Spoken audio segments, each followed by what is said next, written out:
Chapitre 7. Du bénéfice que retirent les vivants et les morts.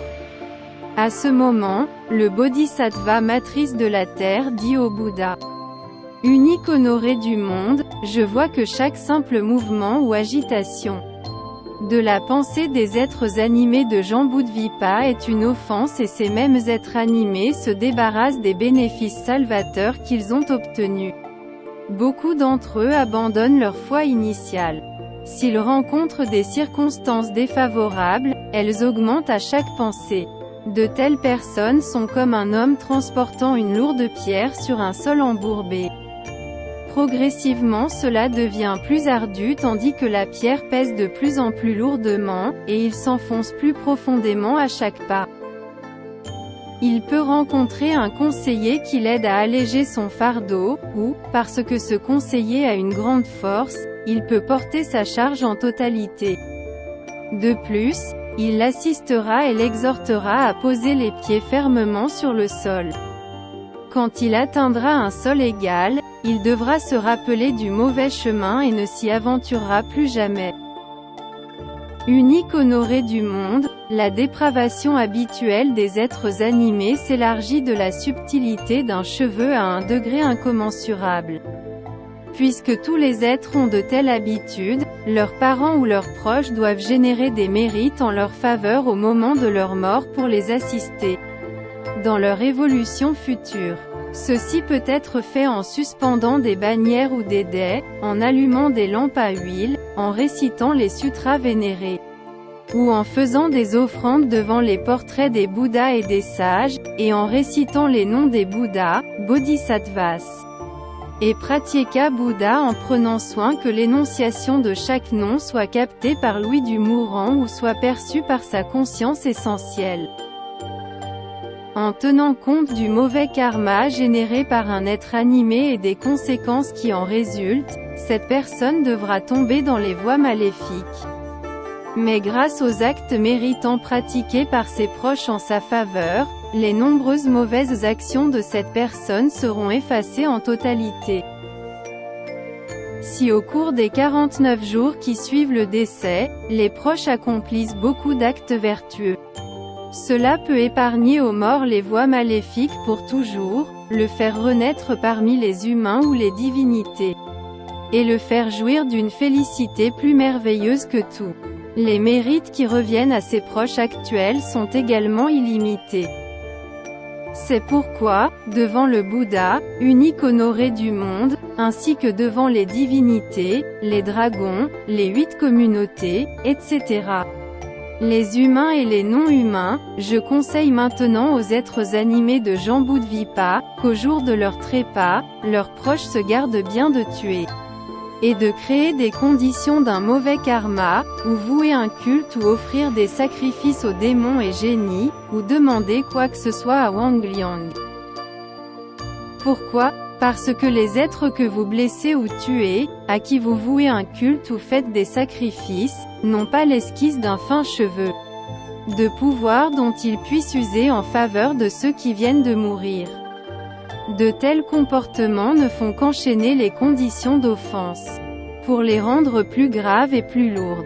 Si le défunt a fait de bonnes actions pendant sa vie qui pourraient l'aider à avoir une renaissance divine, ou encore comme humain, les mauvaises actions réalisées en son nom par des proches l'obligent à se justifier et plaider son propre cas, et retarderont son progrès vers la libération.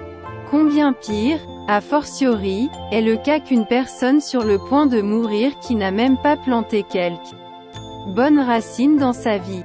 Chacun doit personnellement subir les destinées mauvaises en rapport avec ses propres actes. Cela est d'autant plus insupportable quand les proches ajoutent au poids de ses actes. C'est comme si un homme avait voyagé depuis fort loin avec un fardeau de plus de 100 livres, et avait épuisé ses vivres depuis 3 jours. S'il devait rencontrer soudain un voisin qui lui donne quelques affaires supplémentaires à transporter, son fardeau deviendrait plus pesant et plus accablant. Unique honoré du monde, quand j'étudie les êtres animés de Jambudvipa, je vois qu'ils peuvent intégralement bénéficier d'un quelconque Acte vertueux dont il serait capable, grâce à l'enseignement du Bouddha, serait-il aussi ténu qu'un cheveu, qu'une goutte d'eau, qu'un grain de sable. Après ces paroles, un aîné de l'assemblée dont le nom était Grande Éloquence, qui avait depuis longtemps atteint le stade de non-renaissance, et qui était apparu dans le corps d'un aîné pour enseigner et sauver les êtres des 10 directions, joignit les mains en signe de respect et demanda à Bodhisattva matrice de la terre. Grand chevalier, quand les proches des morts de Jambudvipa, jeunes et vieux, cultivent les vertus méritantes pour les morts en faisant des offrandes de repas végétariens et en cultivant d'autres bonnes causes, le mort en tire-t-il grand bénéfice et atteint-il la libération? Bodhisattva matrice de la terre répondit. Aîné, m'appuyant sur le pouvoir impressionnant du Bouddha. Je vais maintenant expliquer ce sujet, d'une façon générale, pour venir en aide aux êtres animés du présent et du futur.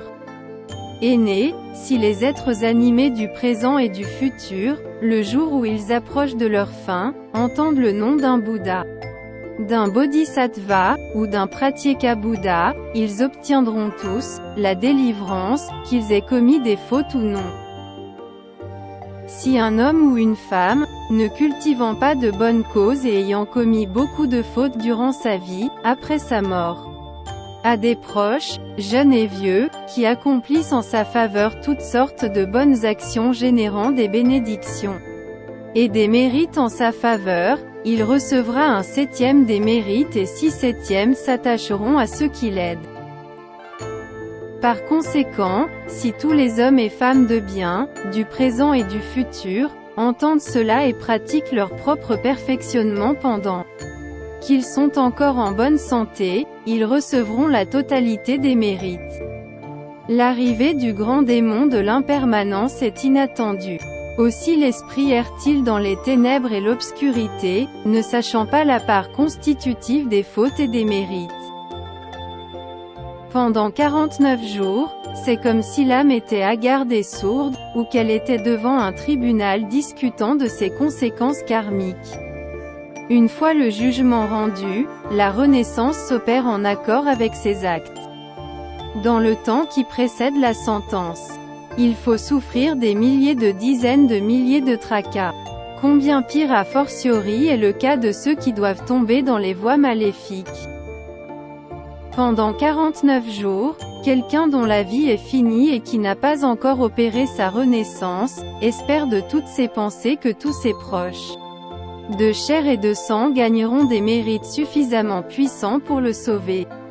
À la fin de cette période, il subira les conséquences correspondantes à son karma. Si le trépassé a un mauvais karma, il traversera une centaine de milliers d'années sans connaître jamais la délivrance. Si le trépassé mérite les 5 punitions ininterrompues, il tombera dans les grands enfers, où il subira un châtiment continu pour ses fautes pendant des milliers de dizaines de milliers de kalpas.